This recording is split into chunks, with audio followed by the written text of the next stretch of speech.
I worked at Disneyland as a teenager, and we didn't have cash registers that added things up, believe it or not. And so we always had to do it by hand. And I was very good at the same thing. I knew exactly how to add big, long lists of orders and numbers and no calculator. You just got to figure out, like, are these real contracts or not? They're probably not, I mean, I think they probably like execute contracts for their jobs, but I don't think it's, like a Department of Defense, like indefinite delivery, indefinite quantity type contract where you can go, hey, we got 10 years worth of an income stream off of this, and all we have to do is just, not screw up.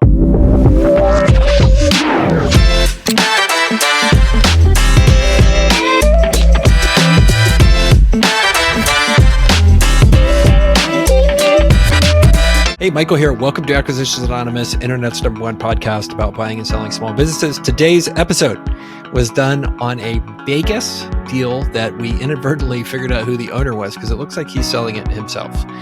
So we are joined by our buddy Travis Jamison, who is part of Capital Pad. Cool business. You should totally Google it and check it out. And we really had fun. And this one took a twist at the end. So stick around and see where we went. And I hope you enjoyed the episode as much as we enjoyed making it for you. Are you ready to take the leap into business ownership, but you don't know where to start? Well, look no further than Acquisition Lab, the premier resource for entrepreneurs seeking to buy their dream business. Founded by Harvard MBA and acquisition expert Walker Dybel, the lab is your fast track to success in the search, diligence, and acquisition process. With hands-on support, world-class resources, and a community of like-minded entrepreneurs, Acquisition Lab gives you the tools and confidence to navigate every step of the journey. And we're proud to call Walker and Chelsea, the lab's director, longtime friends of the podcast. They're passionate about helping entrepreneurs like you take the next big step. So don't wait to make your business ownership dream a reality. Visit acquisitionlab.com today to learn more and schedule your free consultation. And when you do, be sure to tell them the Acquisitions Anonymous podcast sent you. This is Ocean's 11. This is what it is. All right, so this is for Biz Buy Sell, keys to Las Vegas casino hotels located in Clark County, Nevada. The asking price is $9 million and cash flow is $2.4 million for gross revenue of $4.9 million. And the EBITDA is $1.7 million. So, man, this is actually one of the first times we've seen EBITDA and cash flow like broken out separately by the broker. That's great. And there's no serial difference. Yeah, $700K in EBITDA. That's a technical term. All right, inventory of $350,000 established in 1992. This is a profitable HVAC service company for sale. The HVAC company has been proficient in service installations, maintenance, repairs with Las Vegas and surrounding 250-mile radius since 1992. Sales have consistently increased, mainly stemming from large hotel casino contracts and by franchise referrals from satisfied customers. With a robust record dating back to 1992, along with a dedicated team of professional technicians and support staff, this presents an excellent opportunity for an acquisition or for an organization or individual capable of implementing a strategic marketing techniques for a well-established brand. Feel free to get in touch today. 60 employees, and it's a turnkey business with key employees in a 10,000 square foot building plus equipment and vehicle yard. They are regulated by law for fire risk mitigation. This specialty service market is considerably expanding with abundant opportunities. Las Vegas is ranked as the highest growth market in the industry with considerable hospitality and entertainment drivers requiring expansion in the HVAC specialty service industry. The owner is selling because they are retiring. So that is this HVAC business. So Heather, do you understand what they do? I'm a little confused there at the end. Yeah, they've got some big contracts with casinos and hotels, and it sounds like in order to be able to service those types of facilities, they may need this special fire, certification. Maybe they do the sprinkler systems. Maybe it's all in the same ductwork or something. But it sounds like it's a little bit of a combination of, fire protection services as well as HVAC. That's my guess. Yeah. And then Travis, they're asking $9 million and cash flow is $2.4 million. So that's 3.75 times cash flow. Is that right? Hey, your math seems mathy. So true story for you guys. As a kid, I grew up in a fireworks stand. I would work fireworks stands every summer, and we had no calculators because we were broke. So I had to get really good at mental math. But like by the time I was 17 or 18, like I could look at like a bag of fireworks and I could just like tell you what the price was for all of them. think. I was like, wait. Can I tell my old person story too? Oh. I worked at Disneyland. I worked at Disneyland as a teenager, and we didn't have cash registers that added things up, believe it or not. And so we always had to do it by hand. And I was very good at the same thing. I knew exactly how to add big, long lists of orders and numbers and no calculator. Guys, can you explain this to me? I mean, like, were calculators and cash registers like super expensive in the day? Yeah. Bro, it was the 80s. No, calculators used to be really expensive. Like, They were. the TI calculators were like $150, $250 back then. So they're like $400 or $500. But those are like TI calculators. Like, you just need like a little plus and minus thing for fireworks, right? We didn't have solar power calculators. Like, solar power calculators showed up like in the early mid 90s. Like the So, Michael, you didn't have a calculator on your phone? Yeah. Yeah, I would just take the number pad and like type in the number. Sean was in the kitchen. Okay, so no. Yeah, and then like cash registers, like the cheap cash registers came around like in the early 2000s where you could get like just a bare bones one with an LED display for like $600, and you couldn't even like program those. Man, I've heard Munger talk about, what's the cash register guy that started National Cash Register Company. I've heard him talk about a million times of how much money a cash register saved the business just from theft alone. Kind of surprised a place like Disney World wouldn't have that like standard at the time. That's crazy. Yeah. Theft used to be huge. So Mills, this place is selling for 3.75 times cash flow. This is ridiculously low for HVAC. For this size too. Yeah. Customer concentration. Yeah, that's makes what I me was going to wonder. say, Travis. You Yeah. beat me to it. Yeah. They've got 4 customers. And so you can only price it so high. Yeah, it's Las Vegas casinos. Yeah. It's 4 big ones. Mm-hmm. 2. Yeah, they kind of hint there. They talk here about an individual capable of implementing strategic marketing techniques for a well-established brand, which to me screams, we have 3 customers. Yeah. Go sell something. Yeah. And there's not any new customers to get. Like there's the 4 owners or 3 owners and that's it. And they can maybe build a new hotel a decade from now. Well, that's the thing people don't talk about. The strip is like 90% 2 owners. Right? They all look like they're different brands, but it's, Caesars or MGM, and those are your 2 options. Yeah. And then there's some oddball ones like Treasure Island and stuff like that. But by and large, this is, But is the customer concentration so scary here? I mean, it's Vegas and that's it. You're going to have a customer concentration. Doesn't mean you're going to lose those customers very easily, I would think. Doesn't mean it's not a great business. Yeah. Yeah, it did say I it think had you just got to figure out, like, are these real contracts or not? They're probably not. I mean, I think they probably like execute contracts for their jobs, but I don't think it's, like a Department of Defense, like indefinite delivery, indefinite quantity type contract where you can go, hey, we got 10 years worth of an income stream off of this, and all we have to do is just, not screw up.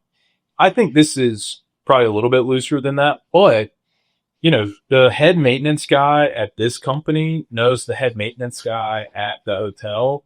And as long as, you're keeping those 2 people happy and not giving them a reason to, walk out or for the hotel to go have to find somebody else, there's a lot of like institutional knowledge. If let's just say they're the ones who installed this equipment, the HVAC equipment, they know all the quirks. They know kind of where the bodies are buried. There's probably some credentialing. One of the things we have to deal with a lot is credentialing to get into like secure facilities. And so they probably do background checks on all these guys. They're not just, in the slot machine area. They're going into the guts of the building. So I think there could be something here. I think probably a lot of it depends on how long the contracts have been valid. Have they been servicing it for like the last 15 years? Well, that makes me feel a lot better. Has it been 3, 2? Like, that's a little different. So some of these buildings are old on the strip. So they just are in the process of renovating the Mirage, which was built in the mid 80s. So it was sold to, the folks that own the Hard Rock. So the Seminoles, and they're taking it from the 80s to the modern time. And, that was a 40-year-old building, and it's still standing. So good chance there's still the same HVACs in there from when it was built. Yeah. The nice thing about this is it's an incredibly hot climate. Mm-hmm. You have to have HVAC. Mm-hmm. And, short of somebody else coming in, like, it's kind of funny because this reads like just a normal HVAC deal until you get to the competition, which you would expect. I mean, this is a competitive market. There's some massive residential service HVAC contractors in, this part of the country. But they don't really talk about any of that. All they talk about is this kind of quirky fire certification thing. My only concern would be, how easy is it for somebody else to come in and compete away some of your margin? Because this is almost a 50% margin business. The revenue is only $4.9 million. Sounds tough to compete here. Like you said, I'm sure they're doing the background checks and all the special licensing. And not to mention, a Vegas hotel, it's not like the little office corner store, like commercial HVAC system.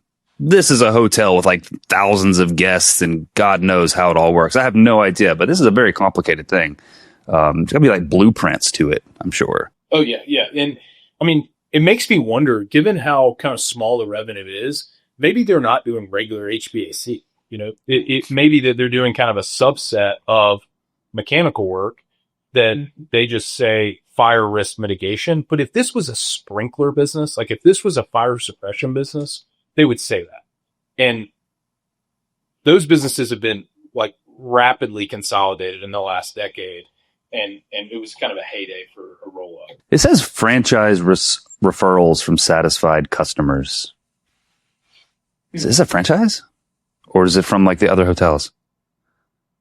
Where do you see that? I don't see it. Sales have consistently increased, mainly stemming from large hotel casino contracts and by franchise referrals from satisfied customers. It is a franchisee.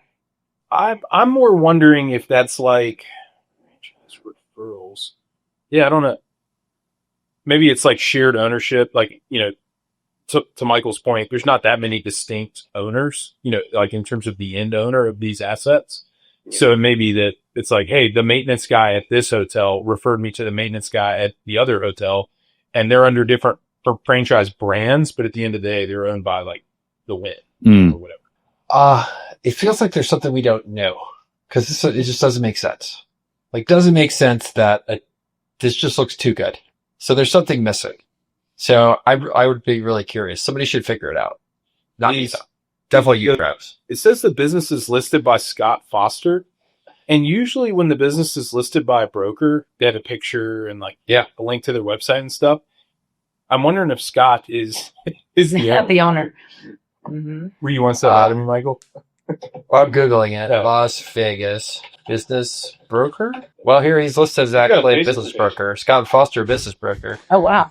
Mostly works in Florida. He has the standard picture, the handshake. For those of you who can't see. Get deal stud. Yeah, no idea. Ooh. It's a pretty common name. I think so.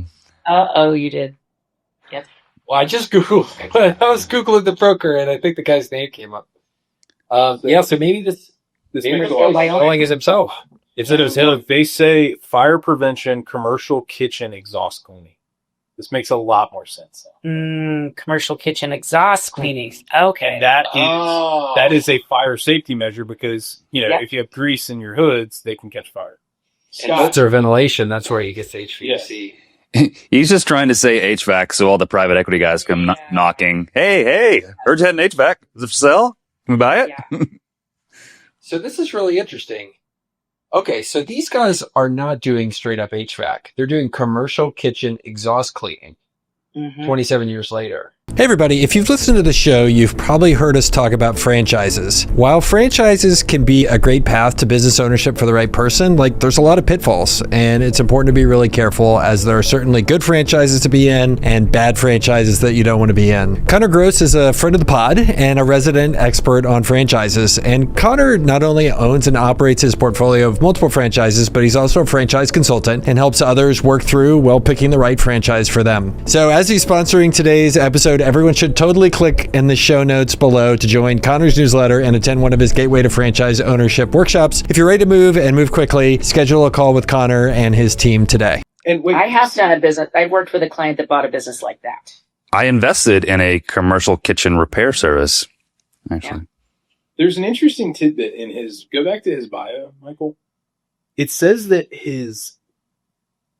most people in their like professional resume don't like talk about their dad or something, but go back up, Michael. Son of Harold P. Foster, former director of city planning, whose term spanned 30 years. Oh, So this guy is like woven into the DNA of the Strip. Las Vegas. I was gonna say something like that. You know, there's a lot of that. Why are the margins so good? You wonder in a place like Las Vegas if it's, you know, cronyism or whatever, however you want to call it. You know, they have special deals they cut for people. Seems like something like that, and that would make it a lot harder to transfer, I think. Yeah. Imagine how many steak dinners worth of goodwill have been built up here over 30 years. That's right. Well, I learned everything I know about Las Vegas by watching the movie Casino, and it's a pretty corrupt place. You were watching that movie. That's good. That's good. Actually, I was out there last week for the weekend, and I went by myself because none of my friends could go. Don't call me a loser, Mills. I know you're thinking. You went to Las Vegas by yourself? Hell yeah, it's great. Loser? No. And first of all, I felt like a child there because everybody is like boomer plus, like super old. Because they're seeing a bunch of weird trends out of Vegas. Like young people aren't going anymore. Their numbers are way down. But it's interesting because the average age of visitors is going way down. And it's like, well, why is that happening? Like the share of 20 to 30s, 20 somethings going to Vegas, like they're not going. Like they have no interest in it. It's too expensive. But the average age is going down. And the reason the average age is going down is because Asian American and Hispanic American families are all coming and they bring the whole family. So each kid counts towards that visitor number. So even though you walk around and everybody looks like a fossil, like the average age is going down because every fifth person is like a family of like 12 with kids under 10. It's pretty fascinating. It's crazy how Vegas has just like changed over like every couple decades. Like the whole vibe changes from like it's a sin city to it's a family place. Now it's old people, and now it sounds like little kids happening. That's happening, and then a lot of it just feels like parts of it are time has passed by. They just haven't figured it out yet. And so one of the things I did, because I'm a business nerd, is I went and walked to the Wynn, which is like super high end, like Bellagio plus, has a McLaren dealership in it. And it just felt like the world had changed, that people didn't want that kind of ostentatious wealth in the US anymore, that kind of vibe. And they were still trying to play the same game. And then I went over to Bally's, which by the way felt much more like my people because it's like way down, it's like 7 notches down market. So slightly above like Circus. And I was like, okay, these are my people. I feel comfortable here. And, like that felt like more genuine. And I saw more young people there. Like it felt like a place where you could actually go and it didn't feel so fake like the Wynn did. Just there. So, I don't know if that was good content or not, but it was my experience. Did you notice Vegas looking a little sparse? I'd seen reports of, you know, it's already hitting Vegas, like they're kind of like the really early recession indicator or something like that. Some certain hotels had already stopped like valet services and were cutting back on all kinds of things. Did you get a sense for that? It definitely felt quiet. It felt quiet and it felt old. It did feel also like they're really pushing hard to try to maximize revenue. Like most of the hotels have gotten rid of free parking. Only a couple hotels still have free parking. And then if you go to MGM, I went down there and I did not like what I saw, which was MGM was basically had a bunch of young people in t-shirts trying to sign up every person under 35 for their app so they could take gambling home with them. And it just, you know, like they tried to get me out. I was like, guys, I am not taking gambling home with me. Like this is not happening. That's kind of sad. And then they had another deal where they were trying to sign people up because they're starting to live stream casino games out of Vegas over the internet. So you can play roulette and blackjack and all that kind of stuff. But like, there's like dealers, like dealing people all over the internet playing casino games from home. And it just felt like that's one of those things that just needs to be not so easy to get to. Like it should exist. You should be able to drive to Vegas or any casino or whatever to do it. But like, it shouldn't be like just take, roll over and flip on your phone. It just feels like it's going to hurt a lot of people with that level of availability, in my opinion. Yeah. And sports betting too. Same thing. Yeah. Yep. Yeah. By the way, I won $100 Celtics. Are you addicted now? No. Good. Nope. I wonder what the increase of like gambling addiction has been over the last just few years with like the sports betting increase and all that stuff. It's just so easy now. Anecdotally, it feels terrible. Feels terrible. Yeah. Interesting Vegas numbers are that the total number of gamblers has gone down, but the average gambling amount per person has gone way up. The average visitor is spending like $880 in total wagering or visit, which is going up. Yeah. So okay. I mean, Anyway, sorry. do you think that this guy. So going back to the business and what you're saying, do you think that this business is like a falling knife? Is there a risk that I don't think there's a risk that these services go away, but is there a risk that, there's less demand in terms of total volume? I think that Vegas is the perfect example of unbridled capitalism winning in the end. And you're seeing it right now. Like the money is chasing and going where people are going. Like you're seeing fewer shows, more experiences. You're seeing the gambling experience changing to meet the needs of different folks. And like one of the things they have seen is like the number one reason for young people to go to Vegas now is not just to hang out. Like it was like Heather, when we were young, remember we'd go because it was cheap. Yeah. Like, hey, let's go stay at the Circus. Like young people don't do that anymore, but they do go for bachelorette parties and hen nights and like somebody graduation or some celebration. Like I saw that a lot. 21st birthday, like the whole family was there. Mm-hmm. So what I think is Vegas, because of this, like the almighty dollar, is going to shift totally, and you'll just see a different Vegas, like Travis, you're saying 15 years from now. Like I think they'll just shift with the times. And at conferences, it's still a good conference hub. Great. Or so I think it keeps that. But I'm worried about this business now, knowing that there's a lot of relationship involved. And when we look at those margins, that kind of answers the question why the margins are so good, that this is not so transferable. Here's one for you too. This guy's young. If this business is kicking off a couple mil a year, why sell for, 3 point something X? So you graduated high school in 84, so that means he's almost 60.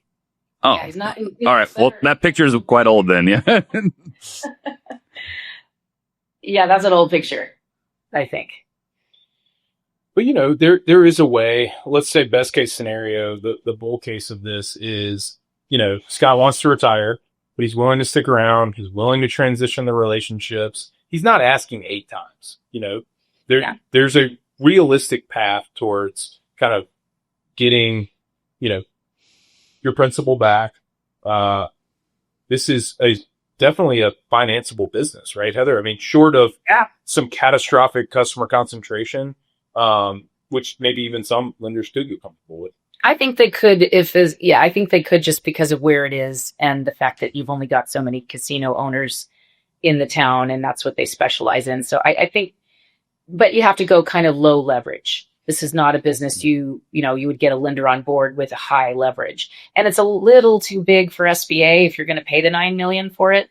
SBA only goes up to $5 million. So, if you can come up with the other 4, maybe you could use SBA, but you probably end up with some kind of conventional loan on something like this. And it's a little tricky there too, because the conventional lenders, they generally start at 3 million EBITDA. SBA kind of ends at a 5 million loan amount, but conventional usually starts at a 3 million EBITDA. So there's kind of this no man's land gap in there. And this is kind of in that. So there's a little bit of a challenge maybe with what type of debt you would end up with. The upside, I think, if you can get some more traditional financing, is you could do the seller note here. Not seller note, seller rollover. Like, you want this guy to own part of the business for the long term, because he's got all the relationships. You're having problems. Hey, can you just call this guy? Yeah, I got this. So I have a prediction about this one. If anybody goes to look at it, I'm going to predict what's going to happen. But then we're coming up with time, so we should rate it after my prediction. My prediction is that these numbers do not stand up when somebody gets a quality of earnings done. I bet they are radically different than this when your QOV comes in, and it's really priced at 7 times earnings. That's my prediction. So for that reason, I'm totally in. This seems like a great sale. No, I love the business, but I think that's what's going to happen. Like, that's just, it just smells like the numbers are going to be funky. So, Mills, what do you think? I'm dying to talk to Scott. I think it would be a really interesting conversation. I don't know that this is, it's not a very transferable business, but it's not impossible. But I would think that talking to this guy would be really, really interesting in terms of just getting in the arena, and taking a deep dive on a business. This would be really educational. Yeah. Heather, what do you think? I think there's a good business there. I do tend to agree with you. The numbers might not be right, especially for sale by owner. They just may not have represented the numbers correctly here. So I'd want to get at that pretty quickly. But I think there's a deal there. I think there's a good company. If like maybe the right structure, rollover equity, something like that. And Travis, what do you think? And would this be a good deal for Capital Pad? Probably not. I think the little details really, really matter here. If all the things we're assuming is true, then no. Like, if all the relationships are built on the seller, well, we can't do that. If it's two customers that haven't been around for a long time, fine. But there are scenarios where it could be, but probably not. Totally dig it. All right. And hey, if Scott, if you check in on this, please don't come find me. I live in South Carolina, Columbia. You can talk to me there. I own a roofing company. Bless you. But no, we wish you the best of luck, Scott. And sorry for outing you. We didn't intend to. That's one of the things we don't do. But your name came up when I tried to Google it. So I'm so sorry about that. You got your business broker. Yeah. Come if you want to talk to me about it, come to Columbia. Bye.